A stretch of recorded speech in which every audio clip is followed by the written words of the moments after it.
நிச்சயமாக இது எந்த அளவுக்கு பாதிப்புகளை ஏற்படுத்திக் கொண்டிருக்கிறது என்பதை காங்கிரஸ் கட்சியினுடைய தலைவர், எதிர்க்கட்சியினுடைய தலைவர் ராகுல் காந்தி அவர்கள் தொடர்ந்து இது குறித்து தெளிவாக இன்றைக்கு எடுத்து வைத்திருக்கக்கூடிய சூழலில் இந்த எஸ்ஐஆர் என்பது எவ்வளவு ஒரு சிரமமான ஒன்று, சாதாரண சாமானிய மக்களால் புரிந்து கொண்டு பதிவு செய்ய முடியாத ஒன்று என்பதை இன்றைக்கு இந்த அளவுக்கு சொல்லிய பிறகும் கூட ஒரு மாத காலத்தில் இதையெல்லாம் 6.5 கோடி மக்களுடைய வாக்காளர்கள் நீங்கள் சரிபார்த்துக் கொள்ள வேண்டும் என்று சொல்வது ஒரு திட்டமிட்ட சதி. இன்றைக்கு தேர்தல் ஆணையம் என்பது முழுக்க முழுக்க பாஜகவினுடைய கைப்பாவையாக மாறி இருக்கிறது. அதற்காக ஒரு சட்ட திருத்தத்தையே அவர்கள் கொண்டு வந்து மாற்றிவிட்டார்கள். ஒரு நேரத்தில் உச்ச நீதிமன்றத்தினுடைய நீதிபதிகளுக்கு என்ன அதிகாரம் இருந்ததோ அந்த அதிகாரம் தேர்தல் ஆணையத்திற்கு இருந்தது. இன்றைக்கு பாஜக சட்ட திருத்தத்தின் மூலமாக அந்த அதிகாரங்களை குறைத்து கேபினட் செக்ரட்டரிக்கு இருக்கக்கூடிய அதிகாரத்தை தான் இன்றைக்கு தேர்தல் கமிஷனுக்கு கொடுத்திருக்கிறது.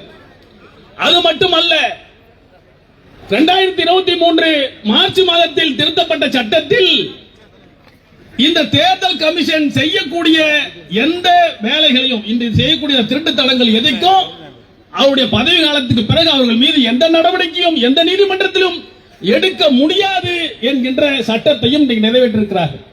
அதனால் இந்த தேர்தல் ஆணையம் என்பது முழுக்க முழுக்க பாஜகவுக்கு கீழே வேலை செய்யக்கூடிய ஒரு வேலையாளாக இன்றைக்கு மாறி இருக்கக்கூடிய சூழலில் எல்லா மாநிலங்களிலும் இன்றைக்கு ஹரியானா வெளிவந்திருக்கிறது, கர்நாடகாவினுடைய வாக்கு திரண்டு வெளிவந்திருக்கிறது, மகாராஷ்டிராவில் மிகப்பெரிய இதை போன்று பல லட்சம் மக்கள் திரண்டு இந்த வாக்கு திருட்டுக்கு எதிராக போராடக்கூடிய ஒரு சூழல் உருவாகி இருக்கிறது.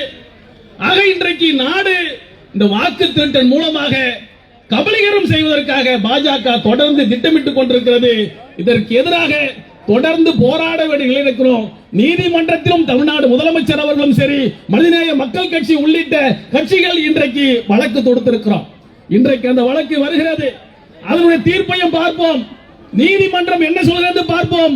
அது மட்டுமல்ல, மக்கள் திரளை திரட்டி இந்த அக்கிரமத்துக்கு எதிராக, வாக்கு திருட்டுக்கு எதிராக மிகப்பெரிய போராட்டங்களை தொடர்ந்து நடத்துவோம். இதை விட்டுவிட முடியாது. இது சாதாரண ஒரு நிகழ்வு அல்ல. இன்றைக்கு வளர்ந்த மாநிலமாக தமிழ்நாடு இருக்கிறது. தமிழ்நாட்டை நோக்கி வட மாநிலத்தை சேர்ந்த தொழிலாளர்கள் வந்து குவிகிறார்கள் வேலைகளுக்காக.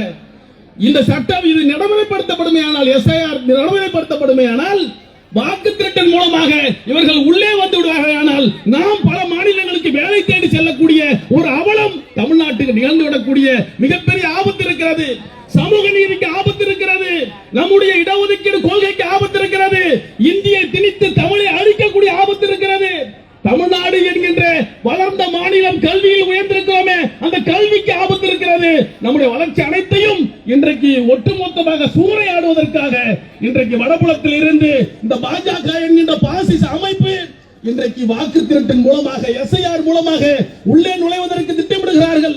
அவர்களுக்கு வாக்களிக்காதவர்களை அளவிலும் வாக்காளர் பட்டியலில் இருந்து நீக்குவதற்கு சதி நடந்து கொண்டிருக்கிறது. அதற்கு எதிராக நீதிமன்றத்திலும் போராடுவோம், இந்த மக்கள் மன்றத்திலும் போராடுவோம். இந்த பதிவில் இருக்கக்கூடிய இந்த செயலையும் திராவிட முன்னேற்ற கழகம் உள்ளிட்ட தோழமை கட்சிகள் அனைவரும் வாக்கு பதிவையும் கவனமாக வாக்காளர்களை பதிவு செய்யக்கூடிய பணியையும் தொடர்ந்து செய்வோம். நிச்சயமாக இந்தியாவிலேயே முதன்மை மாநிலமாக தமிழ்நாடு இருப்பதை ஒரு காலத்திலும் யாருக்கும் விட்டுக் கொடுக்க மாட்டோம் என்கின்ற உறுதியோடு தொடர்ந்து களமாடுவோம். தமிழ்நாடு வெல்லும், தமிழ்நாடு போராடும், அந்த களத்தில் தொடர்ந்து களமாடுவோம் என்று கூறி நல்ல வாய்ப்புக்கு நன்றி கூறி நிறைவு செய்கிறேன். நன்றி. மக்கள் நீதி